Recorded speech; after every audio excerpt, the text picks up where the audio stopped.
who do you think has the biggest influence to make positive change, like real change? Is it the person with the money? Is it the person with the biggest mic? Is it the person that goes into politics? What is the best way to have the biggest impact? Yeah, so I think the world has always only ever been a battle for influence. Even if you look at the current battlefield, Ukraine is next door, it's 5 hours drive away. The battle in Ukraine is not just about tanks and trenches and grenades. It's a battle for influence. Who influences the people within this territory? Who is in charge of the thinking, the language, the mindset of people within this geographical area? Every single battle, every single pitched battle, every single argument, every single debate has always been a battle for influence. If you have influence, you're an extremely powerful person.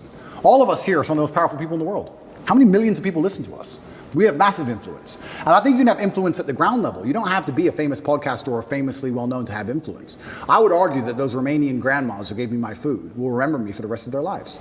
I would like to believe I gave a positive influence and a positive impact on their lives for the rest of their life. I believe if you go through life and you're genuinely a good person, you try your best to be good to people, and you're honest, and you shake hands, and you don't lie, and you're on time, and you work hard, and you're good to everyone who's good to you, I think you'll have a massive influence. And I also believe, I truly believe that God is extremely giving. There's the saying, goes around, comes around. Completely true. But I would say it comes from God. God is keeping an eye on you, and he's paying attention to you, and he knows the kind of person you are and the kind of things you do. And I don't believe if you're actually genuinely a good person all of the time, that you're not going to get some goodwill back to you. Look at my scenario. If I was being a piece of shit for years with all these chicks, I'd be in jail. I'd be in jail.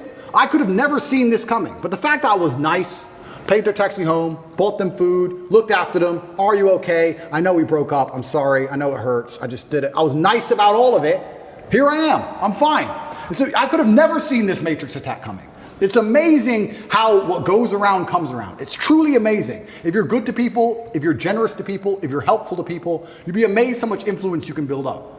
I say this to people all the time. I don't think if you're a hardworking person who is honest, who shakes hands, who tries to learn, who does what they're supposed to do, who has a good heart, that you're truly, really not going to be able to get what you want. I think the universe is absolutely and utterly giving. When I see somebody who says they want something and they don't have it, I don't even think they truly even want it. You can have anything you want in the world. When a guy goes, I want a six-pack, then why ain't you got one? If you wanted it, you'd have it. You'd like it. There's a bunch of things I'd like that I don't have. But I don't want them. Everything I've ever wanted, I've got. I've never wanted something and not had it. We all know what we're talking about here. There's things we'd like. I'd like to be able to figure skate. Not enough to go learn to figure skate. It's a weird look if you figure, although that other guy dancing like the way you dance is doing a pretty good job. Bottom G, yeah. You've seen this guy? He can figure skate. That guy kills the dance moves. Yeah, he's good. But your doppelganger. But if you truly want something, you're going to absolutely not have it. So when it comes down to influence, I think you start at the base level, at the grassroots level. What if this guy's got, like, you know, for example, like, you know how when you were 20, were you this driven? Oh, absolutely. Okay, so when you're 20, who did you look at and say, I can do it as good as him, if not better? My coach, because I wanted to fight, and he used to beat me badly. Everyone used to beat me up when I was young, and I wanted to be the best. So I used to go into the fight championship. Okay, how about communication? Who'd you look at? Were you always a good communicator? I can see you being a great communicator since you were 14 years old. I was pretty good, yeah. Okay, who did you look at and say, that guy's good, but I think I can, you know, do it better? That's a good question. And I think that, you know what I'm asking. I know what you're asking. I don't know if there's one particular person I took nuances from, because when you're a great communicator, you know how to be serious, and you know how to make people sad and angry, and you also know how to make people laugh. There's different people who can do lots of different things. So who was that? Was it somebody that was multifaceted like that? I think it was a lot of different people. And I also think that... Did you pull from comedy as well, or no? Certainly did, but I was also extremely self-critical. I think that's where a lot of it comes from. I'll watch this podcast back 15 times. I will notice every single time I made a mistake. Just then I said, I'll watch twice. That was a mistake. I will watch this back 15 times and I will identify every single error.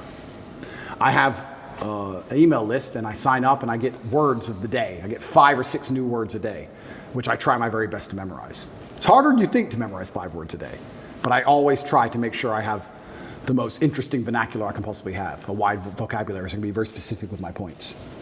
The reason I actually did that, I keep talking about my dad, but I'm his son. I have the same name, Emory Andrew Tate III. He was Emory Andrew Tate II. My father was a linguist for the CIA. He spoke Russian and German and Spanish and English. And I think I've told this before. Back then, when they needed someone who spoke Russian, they would take a Native American and teach them Russian. Nowadays, we have a bunch of Russian-speaking allies. You can go to Estonia, Latvia, Lithuania. They're all NATO and just get a Russian speaker. Back then, they taught my dad Russian, and he held the Air Force record for the fastest assimilation of a foreign language. When he died, a guy sent me an email, sent me a message saying, "You don't know who I am, but I worked with your father in the Air Force," and he had the fastest assimilation. He learned Russian in 2 weeks. Crazy. And I remember saying to my dad, "Will you teach me Russian?" He said, "Boy, you don't even know English." I said, "What do you mean?" He goes, "You don't even know English." And once he sat me down with a dictionary, I was like, "You're right. I don't even know English." That's why I've lived in Romania 7 years. People say, "Why don't you speak Romanian?" Because I don't know English yet. I need to finish the first job before I learn the second. I don't know English. There's a bunch of words I don't know. I can't speak how he spoke. So I don't have time for a second language. Yeah. Also, another thing I found really interesting, Putin speaks English. Have you ever heard him speak English? No. Because if you want to speak to Putin, you speak to him in his language. You speak to me in Russian, and I reply to you in Russian, so I cannot be misunderstood or misconstrued. I don't make a fool of myself. You can't get me on some vernacular trick. I speak my language, and I also prefer that also. I speak English, that's what I speak. If you want to speak to me, you speak to me in my language, so I will win the debate always. Who'd you look up to outside of your dad? I look up to lots of people. I'm talking specifically younger age, not today. I'm talking 16, 20, 25, that age. Not today. It's a good question. Because I always believed in trying to take the best parts of individual people and then amalgamate them. And I know you want a name, and I can't think of one off the top of my head, but I would look at people who I didn't even respect, but they'd have one particular thing about them I thought, that's good. It could be somebody I didn't even like, but he dressed well. I think you just have to be perspicacious and look at people, and there's something you can learn from absolutely everybody, and just try and adapt it all. I'm not saying everybody should be clones of me. For everyone's individual, right? But there might be some things about me they find inspiring that they may adapt and take on board, and then they'll find some things from other people. But learning to speak is something I understood from a very young age how important that would be. That's a superpower. Okay, so let me go back to the question I was asking, where I'm trying to go with this. So I asked the question, I said, imagine the 20-year-old that's watching this, that's saying, "No, Tate, don't give me the answer for anybody can create, contribute to society. I'm not that guy. Talk to me like I'm one in a million. Talk to me like I'm one in a million." So if I'm willing to give 20 years, 30 years of my life to one way to go up to make true positive impact in America, my country, in the world, what should, don't talk to me like everybody else. Hold the standards. What should I do? What angle should I go? Okay, so first things first, you need to be worthy of respect. And you're going to be worthy of respect through having things which are difficult to acquire. So first things first, the basic things, you need to be very focused on trying to make money, because people listen to you when you have money. They just do. Secondly, you need to be in fantastic physical condition, because when you're in fantastic physical condition, it cannot be bought. It must be earned, and people know that. When you're in, I don't know about you, if someone walked in to sell me something and they were obese, I would not trust them the same as if they were in fantastic physical shape. Because I'd say, "I don't think you have dedication and heart. I don't think there's something about you that I just wouldn't trust you the same." So fantastic physical condition and money is the first thing. The second thing, whatever your ideas are, you need to learn how to communicate them. Speaking is a superpower in and of itself. You need to become a fantastic communicator. You need to be comfortable in all realms of communication. You need to be persuasive. You need to be comfortable arguing. You need to be good at debating. There's a lot of people out there in the world who have ideas that they can't even project into somebody else's mind.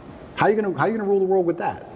How are you going to get your ideas out there and make an influence if you can't make other people understand exactly what you think? That's the first thing. Second thing, once they understand exactly what you think, you need to make them agree with what you think. These are two different skills. Must be practiced and must be learned.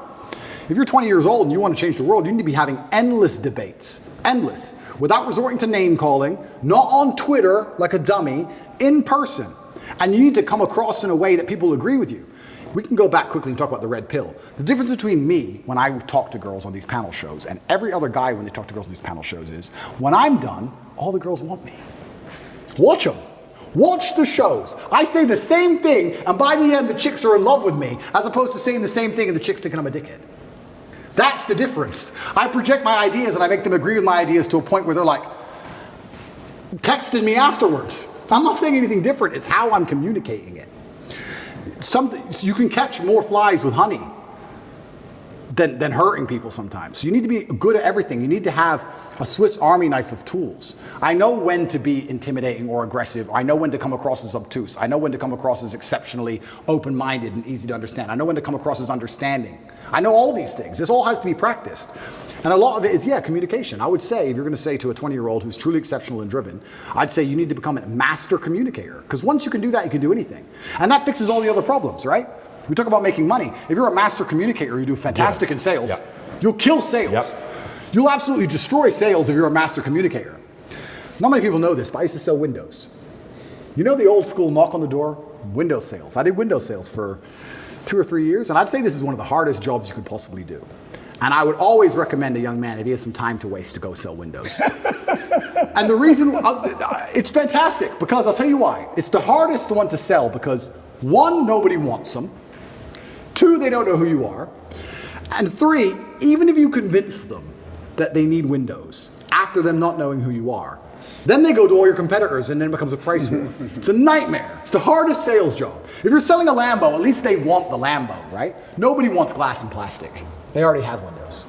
So you gotta find a way to sell them these windows. How do you do that? And that's where all this master communication comes in. And it's so many subtle little things. Being a good salesman is not necessarily being a liar. It's not being a trickster. It's just understanding what's gonna make the person believe and understand what you say. If I walked in and said, would you like new windows? And they essentially said, no, we don't need new windows. Our windows look fine. I would say, but what about the security aspect? While looking at their 3-year-old child.